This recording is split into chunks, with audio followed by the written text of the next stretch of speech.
Bismillahirrahmanirrahim. Assalamualaikum warahmatullahi wabarakatuh.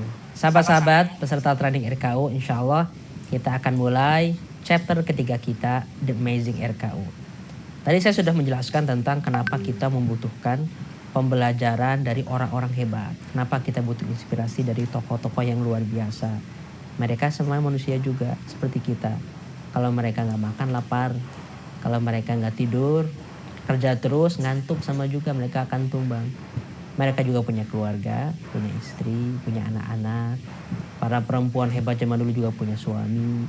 Mereka juga punya keterbatasan finansial.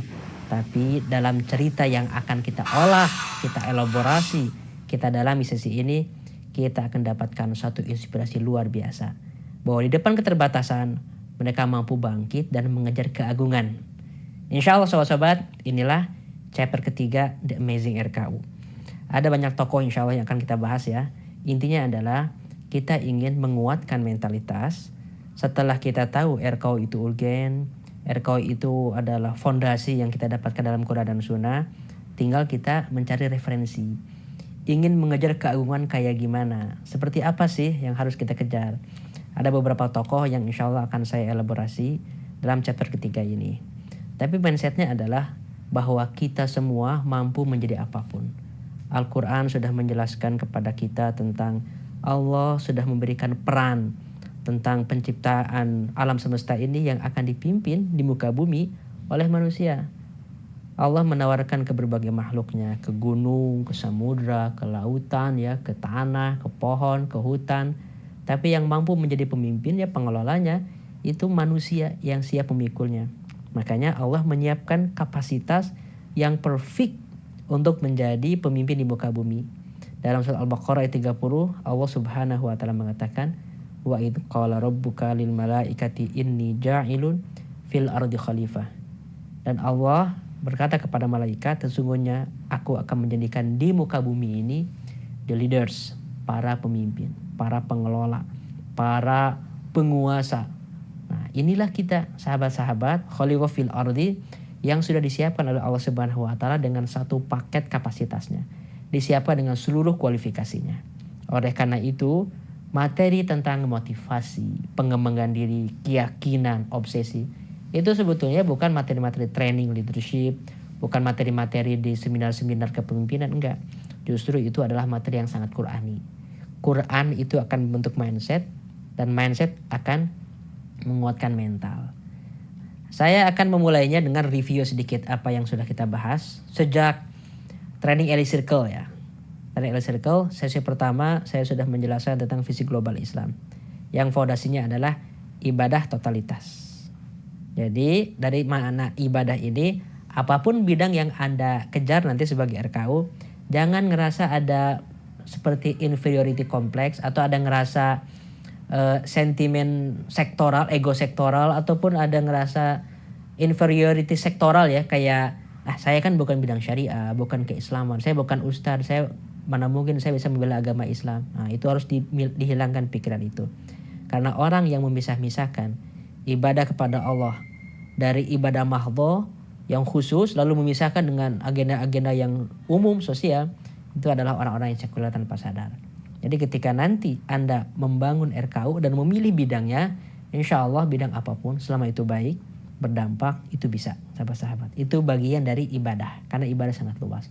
Yang kedua, RKU harus punya obsesi yang tinggi, levelnya tinggi sekali, jangan ecek-ecek, jangan nanggung-nanggung. RKU itu bukan hal-hal yang kita capai di usia 30 tahun, 40 tahun.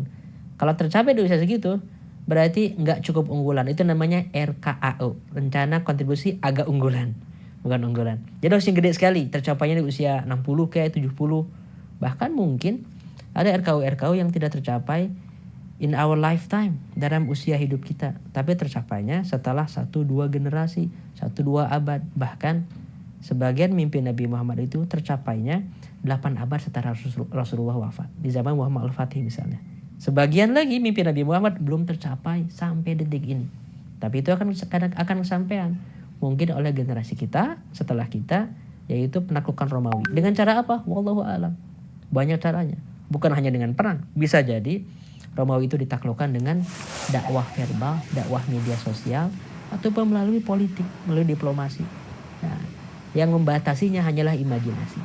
Jadi sahabat-sahabat, level RKU itu harus tinggi, global, world class. Makanya narasi yang ingin kita bangun juga adalah mulai membiasakan di kajian-kajian ataupun di training-training, di forum-forum para pemuda dengan narasi world class Muslim. Muslim perlu naik kelas menjadi level dunia, sahabat-sahabat. Walaupun kita mulainya dari tanah kita, dari kampung kita, dan dari bangsa kita, dari Indonesia. Kita mampu menjadi Muslim berlevel khalifah fil ardi. Yang ketiga, karena kita bicara kontribusi, bukan cita-cita karir, bukan cita-cita finansial, maka indikator dari kontribusi itu adalah manfaat bagi orang lain. Makanya Allah Subhanahu wa taala menegaskan tentang misi penciptaan, misi mengutusnya Nabi Muhammad itu spesifik. Dalam surat Al-Anbiya ayat 107, "Wa ma arsalnaka illa rahmatan lil alamin." Dan tidaklah kami mengutus kamu wahai Muhammad kecuali sebagai penebar rahmat bagi seluruh alam. Menebar rahmat. Jadi dampaknya ada kerasa. Rasul mengatakan juga khairun nasi anfa'uhum linnas. Sebaik-baik manusia adalah orang yang paling berdampak, terasa manfaatnya, the most influential, the most impactful lil alamin, for humanity. Bahkan bukan hanya manusia, jin juga harus merasakan manfaatnya, binatang, tumbuhan, seluruh alam. Dari fondasi ini sahabat-sahabat, maka lahirlah sebuah generasi yang amazing. Generasi inilah yang disebut dengan Jil as-Sahabah, generasi sahabat. Jumlahnya banyak ya. Kalau kita hitung total sahabat Rasulullah itu ketika Rasulullah masih hidup mungkin ya, secara kalkulasi kasar di atas 144.000. Kenapa? Karena estimasi para sejarawan umat Islam yang ikut dalam Hajjatul Wada, haji terakhir bersama Nabi Muhammad, itu jumlahnya 100 sampai 144.000 jamaah haji dan umroh. Yang dimaksud dengan sahabat adalah siapapun yang masuk Islam lalu ketemu di zaman Nabi Muhammad ya, mereka masuk kategori sahabat. Nanti sahabat ada level-levelnya. Kalau masuk Islam, Nabi Muhammadnya sudah wafat, baru dia lahir misalnya, atau baru masuk Islam, sudah ada misalnya dia non Muslim, memerangi Nabi Muhammad. Nabi Muhammad kemudian wafat, dia baru masuk Islam, dia bukan sahabat, disebutnya tabi'in. Yaitu tabi'in artinya pengikut yang mengikuti sahabat. Nah, orang-orang yang masuk Islam di zaman Nabi Muhammad di akhir-akhir hayat Rasulullah itu 144.000 orang. Jumlahnya besar sekali. Dan Rasulullah secara umum mensifati karakter generasi ini. Rasul mengatakan khairul quruni qarni. Sebaik-baik generasi adalah my generation. Generasi sahabat yang jumlahnya sampai 144.000 orang. Tsummal ladina yalunahum, kemudian generasi setelahnya. Tsummal ladina yalunahum, kemudian generasi setelahnya lagi. Jadi makin ke sini mungkin akan makin berkurang kualitasnya. Itu sesuai dengan hadis Rasulullah SAW. As a generation, sebagai generasi. Tapi jangan khawatir, karena sebagai individu bisa jadi kita memiliki kualitas yang sangat tinggi, bisa melebihi orang-orang terdahulu. Kenapa? Karena Allah Subhanahu wa taala akan selalu melahirkan para mujahid, para pembaharu. Pembaharu itu bukan hanya mujahid, bukan hanya yang berperang, bukan hanya orang-orang yang menciptakan suatu teori baru ilmu. Enggak. Mujahid itu bisa dalam berbagai aspek. Ingat, ibadah itu totalitas berbagai aspek kehidupan, bukan hanya di bidang syariat, tafsir, kemasjidan, bidang-bidang majelis taklim, enggak hanya itu. Nah, poin yang ingin saya sampaikan adalah di zaman Nabi Muhammad itulah lahir sebuah generasi yang dahsyat, yang luar biasa, yang mereka memulainya dari titik bukan nol. Saya menyebutnya tapi minus. Kenapa? Karena mereka hidup di zaman jahiliyah yang kalau kita komparasikan dengan hidup kita sekarang jauh lebih terbelakang, jauh lebih mundur sahabat-sahabat. Inilah transformasi para sahabat Rasulullah SAW. Di situ kita lihat nih, ini ada foto ya di slide-nya. Ini foto aktornya, ini aktor Suriah yang memerankan film Umar bin Khattab. Di sini ada film yang sangat bagus, saya rekomendasikan kawan-kawan nonton film itu utuh ya dari awal sampai akhir. Saya udah lebih dari 8 kali khatam ya seluruh episodenya itu, karena itu seperti merefresh sirah nabawiyah. Umar bin Khattab itu dari mulai awal dia pemuda masuk Islam sampai menjadi tokoh besar, menjadi penguasa dunia, terlihat transformasinya. Gambar awal ini Umar bin Khattab adegannya ketika bergulat, karena dia ini jago berkelahi, andalan bertarungnya orang-orang Quraisy melawan kabilah lain. Lalu gambar sebelah kanannya Umar bin Khattab sudah menjadi sahabat Rasulullah terdepan dalam perang-perang. Tapi ini bukan hanya cerita tentang Umar bin Khattab. It's not a story about one man, but it is a story of a generation. Cerita tentang sebuah generasi yang berhasil berubah. Kalau kita ingin tahu apa karya terbesar Nabi Muhammad, bukan Al-Quran. Karena Al-Quran itu bukan karya Nabi. Al-Quran itu adalah kalamullah. Rasulullah hanya mubaligh, hanya penyampai. Rasul itu pembawa pesan. Rasul itu pembawa risalah. Tapi karya terbaik, karya terhebat Rasulullah itu adalah manusia. Itulah yang disebut generation. Rasulullah mencetak sebuah generasi yang dibina satu demi satu sehingga mereka berubah, terutama generasi yang paling dekat dengan Nabi ya. Generasi as-sabiqunal awwalun, orang-orang yang para pionir masuk Islam di Mekah. Generasi yang masuk Islamnya di Bai'atul Aqabah pertama dan kedua, orang-orang Ansor ya, orang-orang Madinah yang ikut perang Badar, perang Uhud, semuanya ikut. Mereka bertransformasi semuanya. Kaidahnya sederhana. Sahabat Nabi Muhammad semakin dekat dengan Nabi Muhammad itu semakin melesat kapasitasnya. Semakin mereka mempelajari Islam semakin bertumbuh, semakin melesat sahabat-sahabat. Jadi kita akan melihat ya transformasi para sahabat ini. Ini yang akan kita pelajari. Makanya Rasulullah SAW itu sangat selektif memilih orang-orang. Nabi Muhammad badannya satu, otaknya satu, tangannya dua, kakinya dua. Dan beliau juga punya istri, punya anak-anak, butuh istirahat, butuh makan, punya kebutuhan pribadi. Nggak punya waktu 1000 tahun juga. Maka Nabi Muhammad tidak bisa dalam tanda kutip ya memboroskan waktunya untuk amal soleh bagi orang-orang yang kurang berdampak, bagi orang-orang yang kurang impactful. Nabi Muhammad bikin strategi, walaupun ketika menjalani strategi itu Nabi Muhammad tidak boleh menolak orang yang mau belajar. Kenapa? Karena itu menunjukkan akhlak yang tinggi. Rasulullah harus menunjukkan standar yang tinggi. Begitu agak, bukan nolak, agak enggan aja sedikit, Allah menegur. Dalam surat Abasa kan, Abasa wa tawalla an ja'ahul a'ma.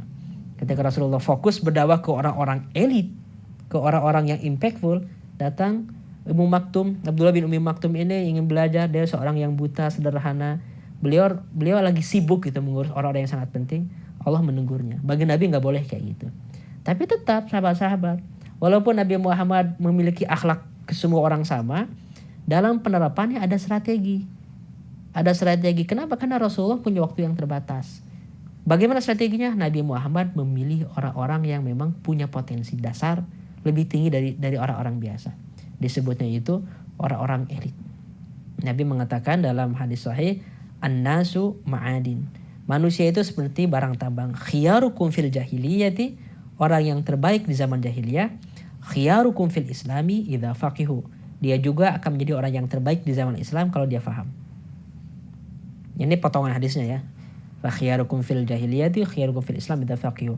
Orang-orang yang waktu jahiliyahnya itu berkualitas, begitu dia masuk Islam, dia akan lebih berkualitas lagi kalau dia paham agama. Sebentar lagi akan saya jelaskan orang-orang yang luar biasa hebat yang hidupnya berubah.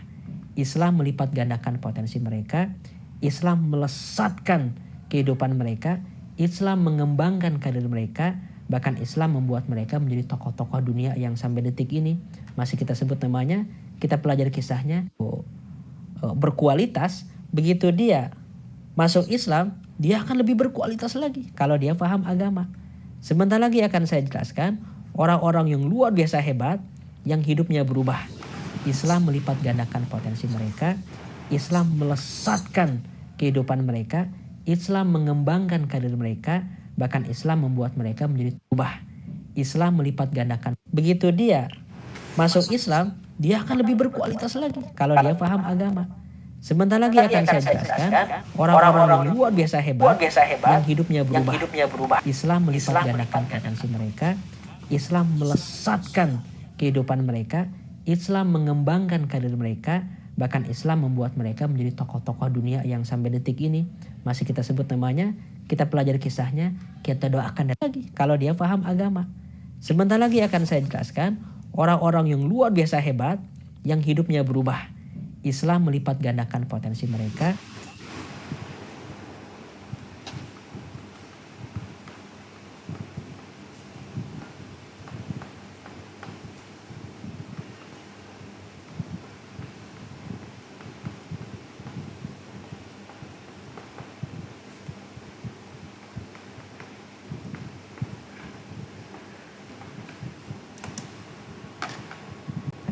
Islam melesatkan kehidupan mereka. Islam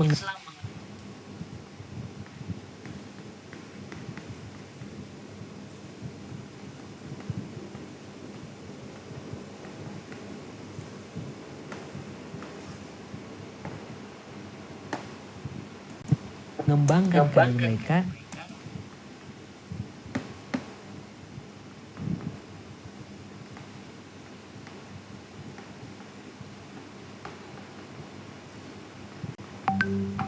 Bahkan Islam membuat mereka menjadi tokoh-tokoh dunia yang sampai detik ini